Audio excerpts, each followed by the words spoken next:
Dieudonné, bonjour. Bonjour Ania, comment ça va? Ça va très bien, merci. Merci de nous avoir accordé cette interview, Alger Network et moi. On est ici à Vénissieux. Oui. Parce que vous n'avez pas pu vous produire au Transborder. Non, habituellement on est au Transborder à Lyon quand on vient, et cette fois-ci il y a un nouveau propriétaire qui nous a dit, enfin propriétaire, gestionnaire des lieux, je crois que c'est une gestion d'économie mixte entre la ville et une association, et là il nous a dit que effectivement la seule restriction qu'il avait, c'était Dieudonné. Il ne pouvait pas aujourd'hui programmer Dieudonné au Transborder. Les pressions notamment de mon excellent ami Jakubowicz, cette personne qui m'a menacé, moi et mes enfants, et qui a pris des responsabilités, on l'a vu au CRIF, cet organe raciste. Il a également à la LICRA, l'organe négrophobe, cette haine du nègre. Parce que c'est avec Bernheim également, quand il dit il est pas très futé, c'est un nègre. c'est une réplique de la LICRA, mes amis de la LICRA. En tout cas, je salue tout le monde ici, et puis le fait de faire ça le compte, que ce soit à un endroit ou à un autre, c'est aussi un pied de nez fait à ces gens qui ont leur place plus en Israël évidemment que dans la ville de Lyon. D'accord. Vous pouvez commenter l'actu du jour? Le film hollywoodien Ben Laden mort aujourd'hui. Oh ouais, Ben Laden, on nous retire notre Ben Laden. C'est regrettable parce que c'était quand même un personnage qu'on aime beaucoup. On guettait toutes ses interventions. Moi, je l'ai vu là où il était le plus réaliste, c'était chez les Guignols à l'époque. On sentait que là, on était dans la réalité. Mais quant au film, évidemment, pour moi, celui qu'il faut arrêter, celui qu'il faut poursuivre et éventuellement exécuter. S'il faut exécuter un homme sur cette planète, c'est quand même bien W. Bush. C'est quand même lui le plus grand criminel de tous les temps, enfin en tout cas de ces derniers temps. Et je crois qu'il mérite, lui, effectivement, une intervention des forces militaires. Si elles ont une utilité aujourd'hui, c'est bien d'aller arrêter le chef de la mafia, et non pas simplement un porte-flingue qui, il a eu aussi... Puis il avait un bon look sur la fin. Moi, je regretterais qu'on nous retire ce personnage de la série télévisée dans laquelle il était plutôt pas mal discret, mais efficace. À chaque fois qu'il parlait, il avait quand même il avait quelque chose. C'est un personnage d'ailleurs qui m'avait inspiré un sketch. Donc je le garderai en mémoire. Très bien. Est-ce que vous avez aujourd'hui envie de reparaître dans les médias comme autrefois, et qu'est-ce que vous seriez prêt à faire? Non. J'en ai absolument plus rien à foutre de ça. Je pense qu'il y a des jeunes qui ont besoin de le faire. Moi, j'ai eu en mon temps besoin de me produire devant les médias traditionnels. On m'a vu chez Drucker, on m'a vu un peu partout dans les émissions. Mais je pense être passé à un niveau plus intéressant, c'est le niveau de la création, le niveau de la rencontre directe avec le public. J'ai la chance de ne pas avoir besoin de ces gens-là aussi, parce que je suis né professionnellement dans une période où le seul moyen de communiquer et faire de la promotion, c'était d'aller chez ces personnes, dans ce groupe, dans ce réseau. Je n'ai plus besoin de ce réseau et j'en suis vraiment très très content. Et mon idée, c'est de ne plus jamais y aller. Bon, j'ai la sensation que ce que vous êtes en train de faire et puis ce que l'on fait un peu sur Internet est beaucoup plus efficace. Très bien. Quels sont vos projets au cinéma, à la télévision? Je vais tourner mon film là. Code Noir. Ouais, alors le Code Noir, je le ferai un peu plus tard. C'est un film qui demande de gros moyens. C'est un film historique. Là, je vais commencer par une comédie que je vais tourner cet été. Au mois de juillet donc là on est en pleine préparation de ce film, donc je suis content de tourner mon premier long métrage, une comédie. Sur quel thème? Je pense que j'en parlerai toujours dans mes réseaux sur le net. Ce sera un film qui devrait créer effectivement un débat, on va dire. Et je voudrais revenir sur le Code Noir, votre film. Est-ce que les acteurs qui étaient justement, qui à l'époque avaient donné leur accord, sont toujours d'accord pour continuer cette aventure avec vous? Et est-ce qu'ils ont été difficiles à convaincre?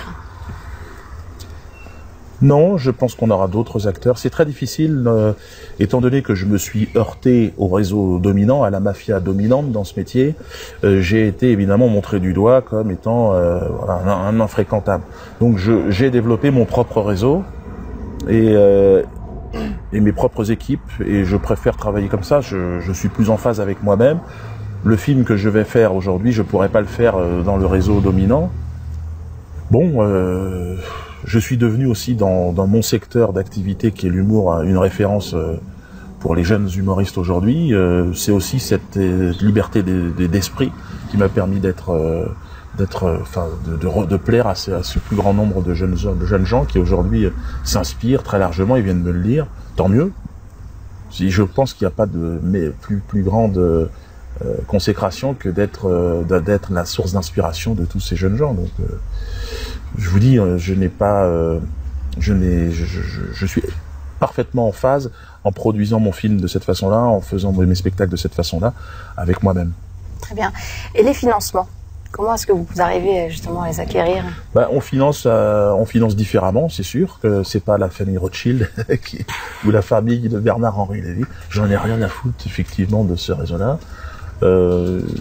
Donc je n'appartiens pas à cette façon de faire, qui en plus de ça, sur un plan artistique, aujourd'hui ne soutient plus aucun projet intéressant, parce qu'évidemment, et c'est tout le propre des gens de pouvoir, ils sont aujourd'hui dans un vice et dans une outrancerie qui se voit.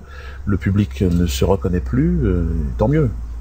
Je suis satisfait de voir, en tout cas dans les comédies, que ça ne fonctionne plus, que les masques tombent, et tant mieux, parce que il n'y a plus réellement de... Coluche avait ouvert une porte incroyable en France, et en démocratisant le genre du one-man show. Avant lui, Fernand Reynaud et plein d'autres, je pense évidemment au Café de la Gare, à Romain Bouteille, mais c'est vrai que par rapport au grand public, et notamment aux médias dominants, il avait su ouvrir cette voie. C'est devenu un segment extrêmement lucratif, puisque une personne sur scène, sans orchestre, sans gros moyens techniques, évidemment ça rapporte plus que... Et donc il y a eu un engouement de la part des producteurs d'abord, et des chaînes de télé, pour développer ce segment-là. Et donc aujourd'hui on est dans une situation où on est plus dans de la fabrication d'humoristes que de l'émergence d'humoristes comme ça. Ils ne sont même plus détectés. Les meilleurs humoristes que j'ai vus aujourd'hui, ils sont dans la rue, mais ils peuvent pas s'exprimer. Et les autres sont finalement des supports publicitaires, comme toujours, quoi. C'est pour ça que et j'incite les jeunes humoristes à continuer, à persévérer. Il faut être endurant, et puis surtout indépendant. On ne peut pas être drôle et dépendre du chéquier d'un producteur. Ça n'est pas possible. Il faut se débrouiller par soi-même. Jean-Luc Godard disait qu'il n'y avait pas que le droit de mémoire, il y a aussi le droit à l'oubli. Qu'est-ce que vous répondez aux gens qui vous reprochent de jouer dans la concurrence, de faire de la concurrence victimaire? Il n'y a pas de concurrence victimaire. Il n'y a pas. Il y a une victimisation, et il y a une souffrance. Les autres n'existent pas. Donc dire qu'il y a une compétition, c'est mentir. C'est jouer le jeu des sionistes. C'est de dire que voilà, regardez, il essaye de comparer. Il n'y a pas de comparaison à faire, puisque de toute façon, il n'y a pas de loi mémorielle, il n'y en a qu'une, c'est celle qui concerne la Shoah. Vous ne pouvez pas discuter de ce sujet-là, mais vous pouvez discuter de toutes les autres souffrances. C'est donc bien que des manuels scolaires que nos enfants ont aujourd'hui encore, moi je les ai eus aussi également, ceux de Fernand Nathan, cet imposteur, de Fernand Nathan à la télévision française, si vous voulez, il n'y a qu'une mémoire, il n'y a qu'une souffrance qui est développée, et qui est indiscutable, et qui est au-dessus du Christ, au-dessus de Dieu, au-dessus de Allah, de Mohammed. C'est la Shoah. La Shoah. Là, normalement, à cet énoncé-là, vous devez vous mettre en position de prière. Et moi, j'ai décidé de me marrer à partir de ce moment-là, et de dire, Shoah, d'accord, mais Shoah nanas. Ou Shoah abricot pour les plus jeunes. Ceux qui préfèrent. C'est une question de goût. Tout est sucré. De toute façon, dans la Shoah, il y en a pour tous les goûts. Vous êtes allé en Libye en mars dernier, il me semble. Oui. Quel bilan tirez-vous? Alors, le bilan de la Libye, mensonge, Shoah aussi, puisque là, c'est vraiment le peuple libyen qui est en train de vivre une véritable Shoah. Bombardé par l'OTAN, on l'a vu, la famille même de Kadhafi, des enfants de 3 ans, 2 ans, exécutés par la puissance coloniale sioniste, par le lobby juif international, puisque Bernard-Henri Lévy, le premier, est arrivé là-bas. J'espère que les Africains vont se solidariser derrière Kadhafi, et vont, parce que c'est aujourd'hui la figure de la révolte là-bas, la figure de la résistance. Il n'y a pas de révolutionnaire libyen, il y a l'armée de l'OTAN qui qui, avec l'aide de quelques groupuscules, tentent de Et les révolutionnaires déstabiliser, non pas la Libye, mais le continent africain tout entier. Et on a vu notamment Bernard-Henri Lévy, justement, hein, se prendre en photo avec ces révolutionnaires-là, des gens armés et qui se disaient contre Kadhafi et qui voulaient un nouveau pouvoir, un nouveau régime. Qui sont ces gens-là?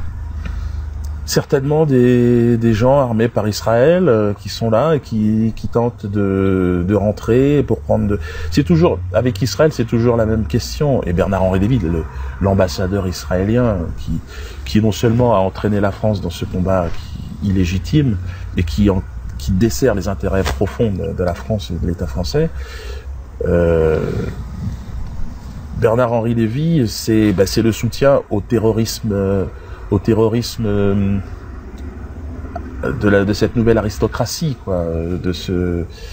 Bernard-Henri Lévy, c'est le juif extrémiste qui, partout où il peut aller voler l'argent des honnêtes gens, il va mettre en œuvre une supercherie, un mensonge. Comme toute sa famille l'a fait d'ailleurs, vous savez ils se sont enrichis sur le bois précieux africain, de la même façon que d'autres avant l'avaient fait sur le commerce des Noirs en Afrique, le bois d'ébène. Je dirais que c'est une mafia qui a toujours exercé des actions néfastes, terroristes en Afrique, puis dans le reste du monde. Je veux dire, ils traitent de toute façon, Bernard-Henri Lévy, les Français, de la même façon qu'ils traitent les Africains. Vous êtes tous de toute façon des nègres pour ce genre d'individus. Vous pensez donc que Kadhafi est plus honnête que Sarkozy ou que BHL? Oui, déjà, vous savez, quand Nelson Mandela sort de 27 années de prison, Nelson Mandela, symbole de la résistance nègre dans le monde, il sort de ces années d'incarcération et la première personne qu'il va remercier, c'est Mouammar Kadhafi, pour l'avoir aidé, avoir financé aussi le mouvement de résistance, donc l'ANC. Il faut savoir qu'en même moment, Israël collaborait évidemment avec l'État d'apartheid d'Afrique du Sud. Donc en fait, le film se rejoue, c'est un éternel recommencement, et je suis persuadé que les Africains, en tout cas, vont se réveiller. Et à quand un débat entre Bernard-Henri Lévy et vous? Oh, j'aurais aucun problème à le rencontrer, évidemment. Vous avez déjà tenté? Monsieur, j'ai peur j'avais organisé un débat avec Jean-Marie Le Pen à l'époque, où il nous était montré du doigt comme étant le diable absolu, le raciste, le xénophobe. Et puis j'avais été très intéressé, et heureusement que j'ai fait cette rencontre pour m'être battu contre le Front National assez longtemps. Bernard-Henri Lévy, pour moi, c'est le fascisme. C'est comme ça que je le vois, c'est le racisme incarné, c'est la haine du non-juif. C'est-à-dire que si vous n'êtes pas juif, vous êtes, dans son regard, dans son discours, vous êtes un animal au visage humain que l'on doit manipuler, que l'on doit voler. Et pour moi, Bernard-Henri Lévy, c'est aujourd'hui, non pas un philosophe bien évidemment, mais une sorte de guide, de guide juif qui se sert donc de son judaïsme comme une sorte de bouclier d'éthique qui entraîne avec lui des gens, des innocents, nés juifs mais par accident, puisqu'on ne le choisit pas, et puis il les entraîne dans le chaos et dans une escroquerie, quoi. Donc moi, Bernard-Henri Lévy, bien évidemment, je veux bien le rencontrer. Pour lui, je suis un antisémite. Pour moi, il est antisémite aussi. On pourrait discuter, je pense assez. Mais je ne pense pas qu'il accepte un discours avec moi parce qu'il n'en a pas besoin en réalité. Son pouvoir à lui et sa communication, elle est assise sur l'argent, le pouvoir, sa capacité d'organiser le mensonge, la duperie, la tromperie. Je ne lui en veux pas.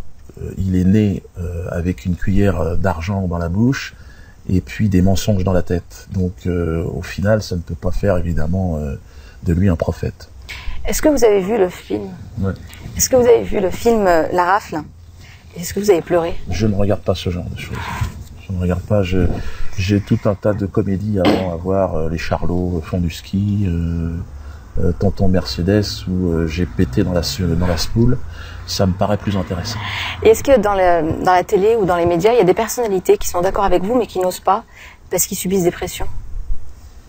Qui n'osent pas parler? Oui, il y a beaucoup de gens qui me regardent et qui viennent me dire « Diodo, c'était courageux, Et je leur dis souvent, vous êtes beaucoup plus courageux que moi, je n'accepterai pas qu'on me pisse dessus comme vous l'acceptez.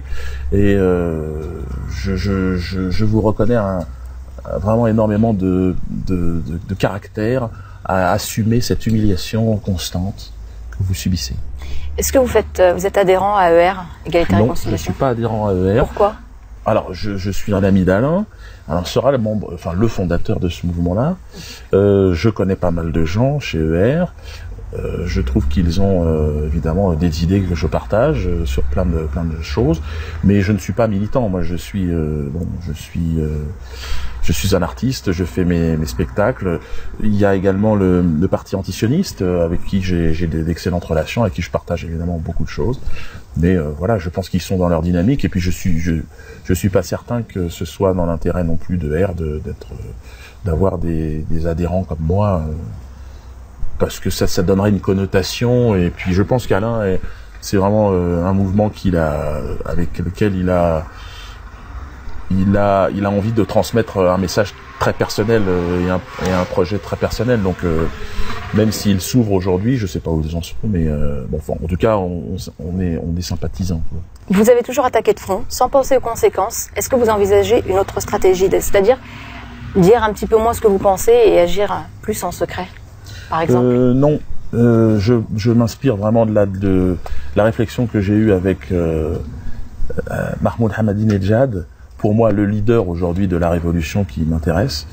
Je pense qu'il faut avancer maintenant. Nous n'avons plus à reculer face au mensonge. Le mensonge doit aller à sa place, c'est-à-dire dans les toilettes, et on va tirer la chasse, puis c'est tout. Et donc moi je ne suis face au mensonge. Je ne pense vous ne pouvez pas être plus malin que le malin. Donc la seule façon. Il n'y a pas de tactique à avoir. Il n'y a pas de stratégie à avoir face au mensonge. C'est simplement d'opposer la vérité. Vous voulez attaquer toujours de front?